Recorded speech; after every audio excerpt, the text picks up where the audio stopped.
Assalamualaikum warahmatullahi wabarakatuh. Waalaikumsalam warahmatullahi wabarakatuh. Bismillahirrahmanirrahim. Wassalatu wassalamu asrofil anbiya'i wal mursalin wa ala alihi washabihi ajmain.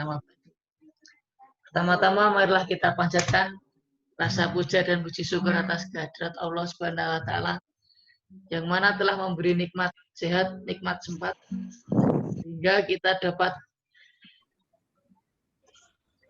mengerjakan tugas kelompok pada malam hari ini. Kedua kalinya tak lupa selawat serta salam kita eksporkan kepada Nabi besar Nabi Muhammad Shallallahu Alaihi Wasallam yang mana telah membawa agama Islam dari zaman kebodohan menuju zaman kecerdasan, dari zaman gelap gulita menuju zaman yang terang benderang ini. Ketiga kalinya selaku saya selaku moderator akan memimpin jalannya presentasi pada kali ini. Sebelumnya saya akan membacakan nama-nama kelompok dari kelompok 6. Satu pertama Fatmatia Riza Kirana S, kedua Dinda Virgiana, tiga Dian Indrianawati, keempat Abdullah Nuriyudin, saya sendiri, kelima Wahyadi Setiawan. Di sini kami kelompok 4 akan mempresentasikan tentang teori perkembangan kognitif oleh Lev Vygotsky. Yang pertama akan dibacakan oleh Fatmatia Riza Kirana S. Kepada Fatmatia, saya persilakan. Waktu dan tempat persilakan.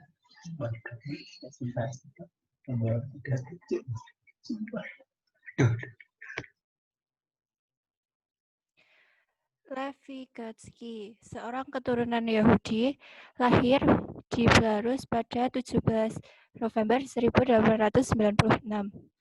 Awalnya ia adalah seorang guru sastra, mulai tertarik pada psikologi saat usia 28 tahun. Meneruskan studi psikologi di Moscow Institute of Psychology. Disebut oleh orang-orang Rusia sebagai The Mozart of Psychology. Meninggal di Rusia pada 11 Juni 1934 karena penyakit TBC.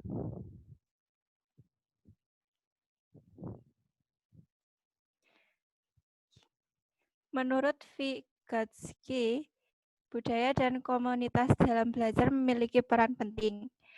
Vygotsky mengatakan bahwa pikiran dan inteligensi kita bukanlah milik sendiri, melainkan produk dari budaya dan sejarah. Vygotsky mempelajari perkembangan dan bahasa pikiran. Pengetahuan adalah internalisasi dari aktivitas sosial.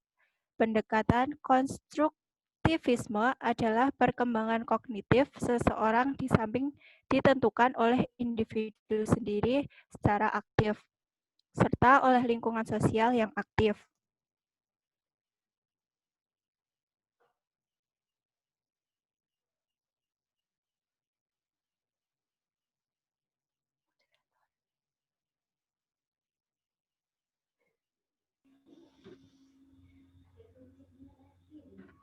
Baik, saya akan melanjutkan presentasi dari kelompok kami, yaitu konsep dasar teori Vygotsky, di mana budaya membuat mental tools yang mengubah kerja mental kita sebagaimana peralatan fisik mengubah pekerjaan fisik kita. Melalui pendidikan, percakapan informal dan formal, orang dewasa menyampaikan bagaimana budaya berespon dan berinteraksi terhadap dunia. Menurut Vygotsky, terdapat 3 konsep dasar penting. Yang pertama yaitu Zone of Proximal Development atau ZPD, yaitu serangkaian tugas yang terlalu sulit dikuasai oleh seseorang manusia atau anak-anak secara sendirian. Akan tetapi, kesulitan tersebut dapat diatasi dengan bantuan diri orang dewasa atau teman sebaya yang lebih mampu. Yang kedua yaitu scaffolding. Konsep ini sangat erat kaitannya dengan ZPD, di mana scaffolding adalah sebuah teknik yang mengubah level dukungan selama sesi pengajaran dengan orang yang lebih ahli, misalnya guru atau teman. Yang ketiga yaitu bahasa dan pikiran. Menurut Vygotsky, manusia menggunakan bahasa untuk merencanakan, membimbing, dan memotivator perilaku mereka. Selanjutnya yaitu perkembangan berpikir dan internalisasi. Nomor 5.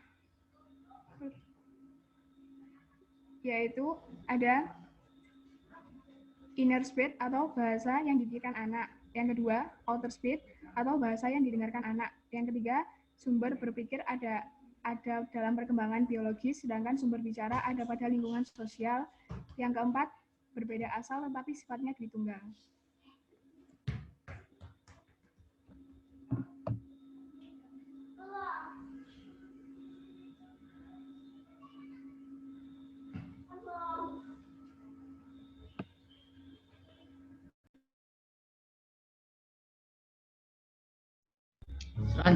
Selanjutnya,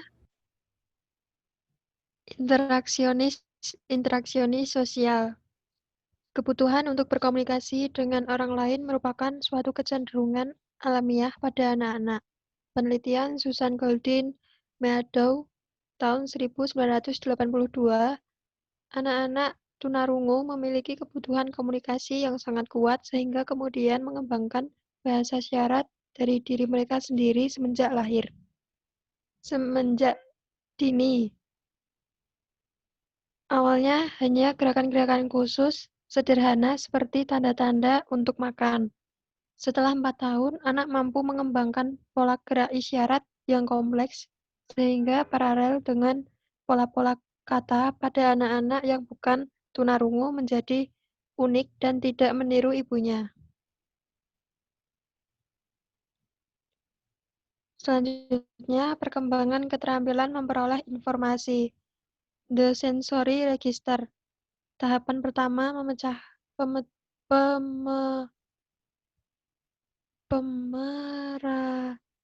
pemecahan informasi.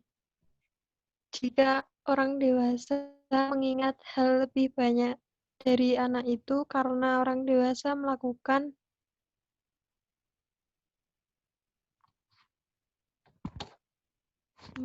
strategi khusus sedangkan anak tidak. Selanjutnya, perhatian selektif. Anak-anak yang kurang dapat mengontrol perhatian mereka, sehingga mudah kacau dan kurang fleksibel dalam menentukan mana informasi yang relevan dan mana yang tidak. Perhatian terhadap wajah. Ada kecenderungan mempersembahkan makna yang meningkat pada bagian wajah yang dilihat bayi, seiring dengan perkembangan kognitif anak. Mulai dari bagian tertentu saja, kemudian mata dari ibunya maksudnya, yang memiliki posisi yang lebih dekat atau mata dalam interaksi sosial atau nilai sosial penting.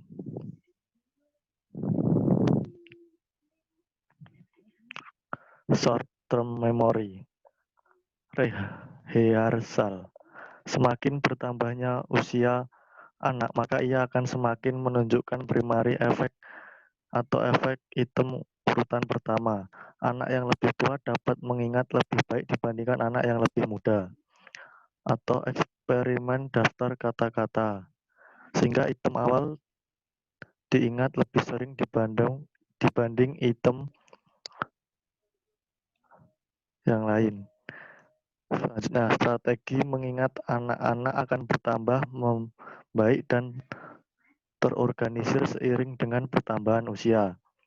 Short term memory, organisasi. Keberadaan faktor lain selain rehearsal dalam usaha perkembangan keterampilan memori, mengingat item-item kata yang berhubungan lebih baik daripada yang tidak berhubungan, atau mulai memanfaatkan sifat kategori slim tip.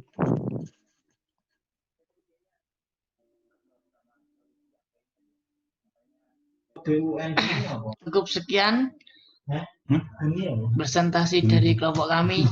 Apabila banyak salah kata dan banyak kekurangan, kami dari kelompok 4 meminta maaf yang sebesar-besarnya. Sekian.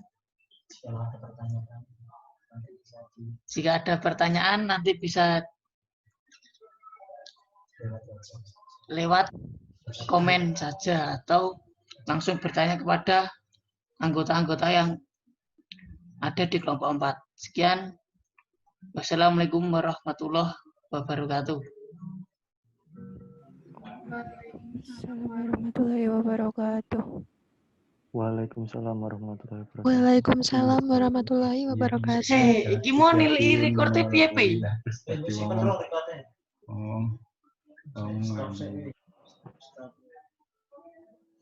Stop sekarang.